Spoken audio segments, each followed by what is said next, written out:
Dans le prochain épisode de Un si grand soleil. Tandis que Christophe subit une pression croissante qui lui fait prendre de gros risques, Marc et Louis apprennent une bonne nouvelle. De son côté, Kira se décide à tenter sa chance. Attention, les paragraphes qui suivent contiennent des spoilers sur l'épisode d'Un si grand soleil diffusé lundi soir sur France 2. Si vous ne voulez rien savoir, ne lisez pas ce qui suit.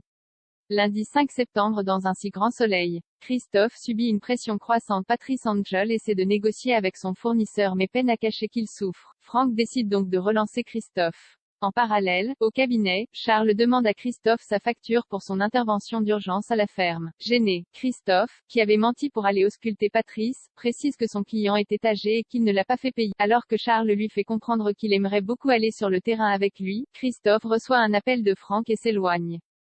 Franck lui met la pression pour opérer Patrice. Mais Christophe lui répond qu'il n'arrive pas à récupérer les médicaments, il est véto et pas médecin, ce n'est pas simple. Cependant, face aux menaces de son interlocuteur, le veto pense avoir une idée pour en récupérer et finit par donner des conseils à Franck en attendant pour soulager la douleur d'Angèle. De leur côté, Élise et Hakim font le guet devant la boutique d'Eva. Cette dernière vient à leur rencontre et les nargue en leur offrant un café. Chez Elle Cosmétique, Laurent remarque que Elisabeth est un peu perturbée et lui propose de travailler plus pour la soulager. Elle le remercie et lui répond que cela ne sera pas nécessaire. Elle n'a besoin de personne pour gérer ses affaires à sa place. Vexé, Laurent sort du bureau. Plus tard, alors qu'Alain la prévient que leurs invités vont arriver pour sa soirée d'anniversaire, Elisabeth lui avoue qu'elle se demande si elle ne devrait pas vendre Elle Cosmétique. Elle ne se sent pas bien là-bas. Alain lui conseille de prendre du temps pour réfléchir et de mettre de la distance avec tout ça. Il lui rappelle qu'il est là pour elle. Janet et Baker arrivent, puis c'est au tour de Cécile et Christ. Alain les accueille. Cécile présente Christophe à Baker. Le vétérinaire n'est pas très à l'aise. Pendant la soirée, Baker discute avec Cécile du trafic de drogue.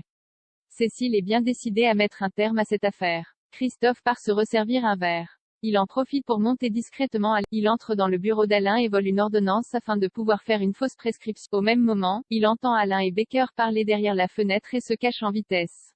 Mais le veto commence à se sentir mal et à ressentir des douleurs cardiaques. Marc et Louis apprennent une bonne nouvelle. Marc informe Louis qu'il va devoir vendre l'exploitation de Jacques. Louis est déçu. Marc tente de rassurer son fils. À son réveil, Jacques pourra se lancer dans un nouveau projet professionnel grâce à l'argent de la vente. Mais l'adolescent est pessimiste, il pense que son grand-père ne se réveillera pas. Marc fait ensuite visiter l'exploitation à une potentielle acheteuse. Elle est enthousiaste, elle a un projet de résidence de luxe. Marc est déçu d'apprendre que l'exploitation sera rasée. Elle lui propose de réfléchir, mais il finit par dire qu'il est pressé et accepte de signer une promesse de vente. En fin de journée, Marc informe Louis qu'il est convoqué chez le juge la semaine prochaine. Louis sait qu'il a déconné et espère qu'il ne lui en veut pas. Marc le rassure et lui jure qu'il lui parle. Leur conversation est interrompue par un appel. Marc apprend que Jacques s'est réveillé. Soulagé, père et fils se prennent dans les bras. Kira décide de tenter sa chance avec Louis. Claire confie à Florent qu'elle sait que Kira a peur de retourner en centre fermé.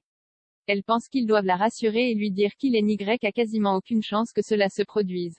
Florent se montre surpris. Il pensait qu'il avait décidé de marquer le coup et de rester ferme avec Kira pour qu'elle prenne conscience de ses erreurs. Claire refuse de laisser planer une telle menace sur Kira. Elle estime que l'adolescente a compris, mais son compagnon n'est pas de cet avis. Florent pense qu'il est important de faire peur à Kira. D'autant plus que, selon lui, il y a un vrai risque qu'elle retourne en centre fermé. Claire refuse d'y croire, elle pensait que l'attitude et les bonnes notes de Kira allaient jouer en sa faveur. Mais Florent lui rappelle que la décision des juges n'est pas une science exacte. Et Kira a fait quelque chose de grave. De son côté, Kira retrouve Louis. Elle lui confie qu'elle a peur de retourner en... Après tout, elle sait que Florent ne pourra rien faire. Louis est désolé, il se sent responsable de la situation. Kira lui répond qu'il n'a rien à se reprocher, si c'était à refaire, elle agirait de la même manière. Kira assure à Louis qu'elle ne le laissera jamais tomber. Elle ajoute qu'il compte beaucoup pour elle, qu'il est plus qu'une amie. Surpris, Louis lui répond que pour lui aussi elle est plus qu'une amie. Il la considère comme une sœur. Kira accuse le coup et peine à cacher sa déception. Kira est triste. Elle raconte à Claire que Louis la voit comme sa sœur. Elle a compris qu'il n'était pas amoureux et s'en veut d'avoir pensé qu'il s'intéressait à elle. Claire lui remonte le moral et lui rappelle toutes ses qualités. Kira la remercie et Claire la prend dans ses